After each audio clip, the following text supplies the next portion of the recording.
નટુભાઈ રાઠોડ, પૂર્વ કોર્પોરેટર, હાલમાં મારા વાઇફ કોર્પોરેટર છે. આ બિલ્ડિંગમાં વારંવાર નોટિસો આપેલી છે, છતાંય નોટિસોનું કોઈ બજવણી વારે વારે થાય છે. પણ આ બિલ્ડિંગ આજ વર્ષોથી જર્જિત છે અને આ ખાઉદરી ગલી કહેવાય છે, જે કડિયાવાડમાં આવેલ છે ને ખાઉદરી ગલી કહેવાય છે.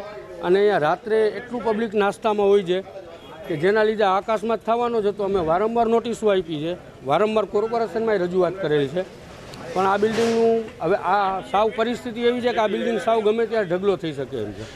હવે વારે વારે રજૂઆત કરેલી છે, વારે વારે બધું. આજે શું ઘટના, એટલે આજમાં તમે જોઈ શકો છો બિલ્ડિંગને તમે એક કેમેરો ફેરવશો એટલે તમને ખબર પડી જશે કે આમાં કાયદેસર હાડપિંજર થઈ ગયું છે.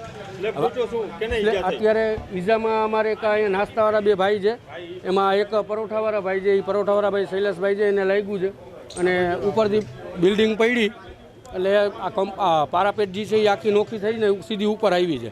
એટલે એ સીધી રેકડી ઉપર છે. આ તો સારું છે કે હજી કદાચ 12-1 વાગ્યાની આસપાસ હોત ને તો કાયદેસર અહીંયા લોકો જમવા આવે છે. હવે જમવા આવે છે તો ઈજા વધારે થાત અને કોઈ જાનહાની વધી જાત. અત્યારે 2 જણાને લાગેલું છે અને બેને 108માં લઈ ગયા છે.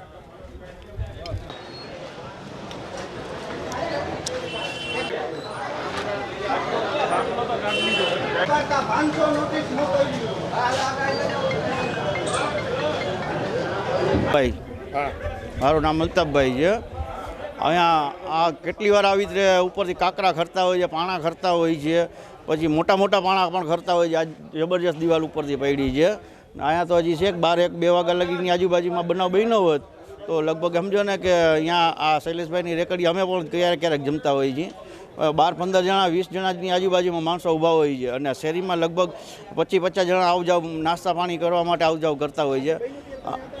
ના અમે નહોતા, અમને ઘરેથી ફોન આવ્યો કે તમે અહીંયા નાસ્તો પાણી કરવા જાવ છો એટલે અહીંયા છો નહીં ને, એવી રીતે અમને ફોન આવ્યો એટલે જોવા આવ્યા. બાજુની ગ્રેન્ડ માર્કેટમાં અમારો ધંધો છે.